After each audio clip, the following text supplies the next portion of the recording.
శ్రీ మహాగణాధిపతయే నమః. ఐం మహాసరస్వత్యే నమః. శ్రీ లలితాంబికాదేవ్యే నమః. స్వస్తి శ్రీ పరాభవనామ సంవత్సర ఉగాది పండుగ పంచాంగ శ్రవణము అంటే మేము చేసేది పఠనం, మీరు వింటూ ఉండేటువంటిది శ్రవణం అని దీని యొక్క విధానం. ఈ ఉగాది పండుగ ఈసారి పరాభవ అనేటువంటి నామధేయంతో వస్తూ ఉన్నది. మనము గత సంవత్సరము విశ్వావసు అనేటువంటిది అయిపోయి పరాభవ అనేటువంటి నామధేయంతో, అంటే పరాభవం ఈ పేరులోనే కొంచెము పరాభవం అనేటువంటిది ఉంది అని అందరూ కూడా ఆలోచన చేస్తూ ఉన్నారు. అది వాస్తవమే. ఎంతో కొంతమందికి ఈ సంవత్సరము కాస్త పరాభవం అనేటువంటిది ఉండవచ్చును. అంత మాత్రాననే మనము పేరు అలా ఉంది కాబట్టి అందరూ పరాభవింపబడతారు అనేటువంటిది ఏమీ కాదు. కనుక ఎవ్వరూ ఆందోళన చెందవలసినటువంటి అవసరము అగత్యము ఏమీ లేదు అనేటువంటిది ముఖ్యముగా తెలియచేయటం. రాక్షసనామ సంవత్సరము అని ఉంటుంది. ప్రభవ విభవ వీటిల్లో అందరూ రాక్షసులం అయిపోతామా? కాదు కదా. అందువల్ల ఆనందనామ సంవత్సరం అంటే అందరూ సంతోషంగానే ఉంటారు, ఇంకా బాధలు ఉండవు అని కాదు. కాబట్టి ఈ సంవత్సరము పరాభవ నామ సంవత్సరము. ఏదో పేరు అలా ఉంటుంది కానీ ఎవ్వరూ ఎక్కడ ఆందోళన చెందాల్సినటువంటి అవసరము ఏమీ లేదు అనేటువంటిది ఒకటైతే, ఇక ఈ సంవత్సరము రాజు గురువు అయినాడు. గురుగ్రహం అంటే గురు భగవానుడు రాజు అయినాడు. కుజుడు మంత్రి, చంద్రుడు సైన్యాధిపతి, గురుడు సస్యాధిపతి, బుధుడు ధాన్యాధిపతి, చంద్రుడు అర్ఘ్యాధిపతి మేఘాధిపతి, రవి రసాధిపతి, శుక్రుడు నీరసాధిపతి అయినాడు. ఇక్కడ విశేషము అనేటువంటిది ఒకటి చెప్పుకోవాలి. ఎందుకంటే గురువు రాజవడం అనేటువంటి దాని వలన ఏమిటి అంటే, గురుగ్రహము గనక ఎవరి జాతకాల్లో అయితే అద్భుతముగా ఉంటుందో, యోగవంతముగా ఉంటుందో, అద్భుతముగా వాళ్ళ యొక్క జాతకము మహాద్భుతముగా ఉండబోతుంది అని ఒకటి మనం అర్థం చేసుకోవాలి. ఇంకొకటి కుజుడు మంత్రి. కుజగ్రహం ఎప్పుడైతే మంత్రి అయినాడో మంత్రాంగము అనేటువంటిది వింటూ ఉంటాం మనం. అంటే భూముల యందు కానీ, ధనము యందు కానీ, కుటుంబము యందు కానీ, వివాహ కళ్యాణాలు ఇవన్నీ వీటి శుభకార్యాల యందు కానీ, అలాగే కోర్టు వ్యవహారాల యందు కానీ, రక్షక భటులు పోలీసు వ్యవస్థ యందు కానీ చాలా తెలివిగా ఆలోచనలు చేసేటువంటి విధానము ఉంటుంది. అలాగే మళ్ళీ గురుడు సస్యాధిపతి, బుధుడు ధాన్యాధిపతి, చంద్రుడు మేఘాధిపతి అన్నాడు. చంద్రుడు మేఘాధిపతి అయినటువంటి దాని వలన పంటలు చాలా సజావుగా సస్యశ్యామలముగా పండే అవకాశము ఉన్నది అనేటువంటిది మనం అర్థం చేసుకోవాలి. ఎందుకు? మనఃకారకుడైనటువంటి చంద్రుడు మేఘాధిపతి, అర్ఘ్యాధిపతి అయినటువంటి దాని వలన రైతులందరూ కూడా మానసిక సంతోషముతో ఉండటానికి మేలు జరుగుతుంది అనేది అర్థము చేసుకోవాలి. ఇక నవనాయకులలో 7 ఆధిపత్యము శుభగ్రహాలు ఉన్నాయి, 2 పాపగ్రహాలు మాత్రమే ఉన్నాయి. ఇక్కడే తెలుస్తూ ఉన్నది ఈ సంవత్సరము అద్భుతమైనటువంటి యోగము ఎలా ఉండబోతుంది అనేటువంటిది. 9 గ్రహాలలో నవనాయకులలో 7 ఆధిపత్యము శుభగ్రహాలు ఉన్నాయి. ఇంకా అర్థం చేసుకోండి, మీకే తెలుస్తుంది. దీనివలన కేంద్ర రాష్ట్ర ప్రభుత్వాల యొక్క సత్సంబంధాలు అత్యద్భుతముగా ఉండబోతూ ఉన్నాయి, ఇంకా చాలా మెరుగుపడతాయి అనేటువంటిది అర్థమవుతూ ఉన్నది. గోష్ఠాప్రాపకుడు, గోష్ఠా బహిష్కర్త ఈసారి గోపాలకృష్ణుడు. అంటే పశువులు, పాడి పంట అనేటువంటివి సమృద్ధిగా ఉంటాయి, పాలకు మంచి గిరాకీ వస్తుంది అనేటువంటిది తెలుస్తూ ఉన్నది. అలాగే గడ్డికి కూడా ధరలు పెరుగుతాయి అనేది అర్థమవుతూ ఉన్నది. రైతులకు ఈ సంవత్సరము చాలా అంటే చాలా బాగుండబోతున్నది అనేటువంటిది సుస్పష్టమవుతూ ఉన్నది.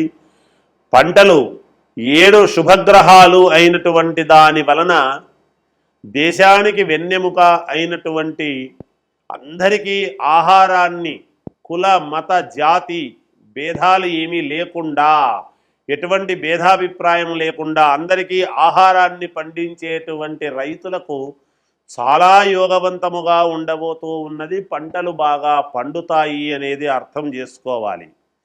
అంతేకాకుండా ఈసారి ఈ ఒక్క ధాన్యానికి మాత్రమే విలువ ఉంటుంది అని అనటానికి లేదు, అవకాశము లేదు. సర్వధాన్యాలు పండే అవకాశము ఉన్నది. అన్ని రకాల ధాన్యాలు కూడా యోగవంతముగా పండుతాయి, మేలు జరుగుతుంది అనేటువంటిదే ఉన్నది. ఇక 12 జూలై 2026 నుండి 12 ఆగస్టు 2026 వరకు గురుమౌఢ్యమి, 15-10-2026 నుండి 25-10-2026 వరకు శుక్రమౌఢ్యమి అనేటువంటివి ఉన్నాయి. అలాగే 2 జూన్ 2026 నుండి ఉదయం 11:58 గురువు కర్కాటక రాశిలో ప్రవేశించుట వలన ఇది 14/6/2026 వరకు యమునా నది పుష్కరాలు అంటున్నాం. యమునా నది అంటే ఎంతో మహోన్నతమైనటువంటిది అనేది అర్థం చేసుకోవాలి. ఎందుకు? రాధాదేవి కృష్ణుడి కోసము యమునా నదీ తీరములో ఎదురు చూస్తూ ఉన్నది అనేటువంటిది. అటువంటి యమునా నదిలో గనక మనము ఎప్పుడైతే మనము ఈ పుష్కర సమయములో స్నానము చేసినామో భార్యాభర్తల గొడవలు కానీ, ప్రేమికుల యొక్క ఇద్దరి మధ్య ఉండేటువంటి ఆ అరమరికలు కానీ, అలాగే తల్లి కొడుకు, తండ్రి కొడుకు, అలాగే భార్యాభర్తల యొక్క ఇది అలా అందరికీ కూడా ప్రేమలు పెరుగుతాయి. రాధాదేవి యొక్క ప్రేమ కృష్ణుడి మీద ఎలా ఉంటుంది? అది స్వచ్ఛమైనటువంటి ప్రేమ. రాధాకృష్ణుల యొక్క ప్రేమ అత్యద్భుతమైనటువంటి ప్రేమ. అటువంటి ప్రేమ అనేటువంటిది మూలమైనటువంటి ఒక పాట కూడా ఉన్నది. యమునా నదిలో నల్లనయ్యకై ఎదురు చూసినది రాధ అనేటువంటిది మనము వింటాము పాట. అందువలన అటువంటి యమునా నది పుష్కరాలు అనేటువంటివి రాబోతూ ఉన్నాయి.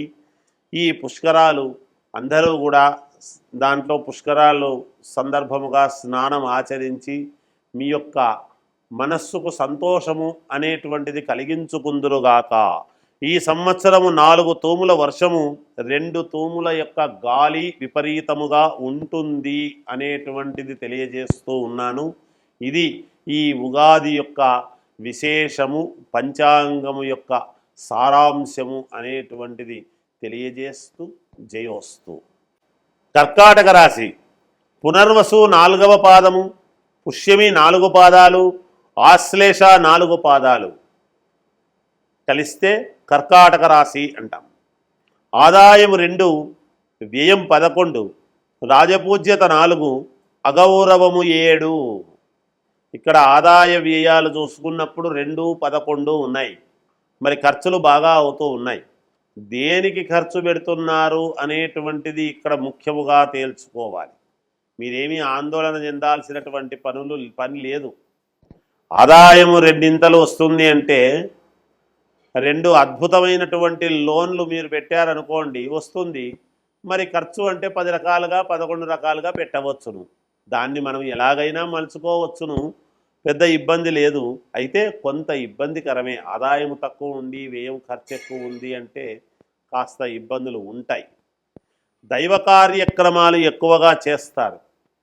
ఎందుకంటే చెయ్యాలి, దైవమే అనుకూలించాలి. ఇటువంటి సమయములో రక్త సంబంధీకులతో జాగ్రత్తగా ఉండాలి. సర్వ విషయాలలోనూ విజయం కలుగుతుంది గాక. తప్పకుండా అన్ని రకాల కార్యక్రమాల్లోనూ విజయం కలుగుతుంది.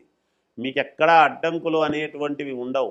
ఆదాయము తక్కువే ఉండినా ప్రతిదీ ఆదాయంతోనే ముడిపడి ఉండదు కదా. ఒక పని కావాలి అనుకున్నప్పుడు ఆ పని ముఖ్యము అనేటువంటి ధోరణిలో మీరు ఏ పని అయితే పట్టుకుంటారో ఆ పనులన్నీ కూడా విజయవంతముగా పూర్తి చేసుకోగలుగుతారు అనేది ఇక్కడ ఉన్నటువంటి గ్రహస్థితుల దృష్ట్యా తెలుస్తూ ఉన్నది. జాగ్రత్తగా అడుగులు వేయాలి. అంటే ఆచితూచి ఒకటికి రెండు సార్లు ఆలోచన చేసి ఈ పని చేస్తే బాగుంటుందా, ఏమిటి, నేను ఎలా ముందుకు వెళితే బాగుంటుంది అనేది మీరు ఒకటికి రెండు సార్లు ఆలోచన చేసి, మనస్సులో బాగా సంఘర్షణ అనేది ఉంటుంది. ఇంకొకరు ఎవరూ నాకు సరైనటువంటి సమాధానం చెప్పలేదే, నేను ఎవరిని అడగగలను, అడుగుదామనుకుంటే అవసరమైనటువంటి వ్యక్తి అందుబాటులో లేడే, నేను ఎలా చేసుకోగలను అని అనుకుంటూ ఉంటారు. మీరు ఒక్క పని చేయాలి చూడండి. రాత్రిపూట 7:30, 8 తరువాత ఆలోచనలు చేయండి బాగా. రాత్రి తెల్లవార్లు చేసేటువంటి ఆలోచనలో మీకు కొలిక్కి వచ్చేటువంటి అవకాశాలు ఎక్కువగా ఉంటాయి అనేది తెలియజేస్తూ ఉన్నాను.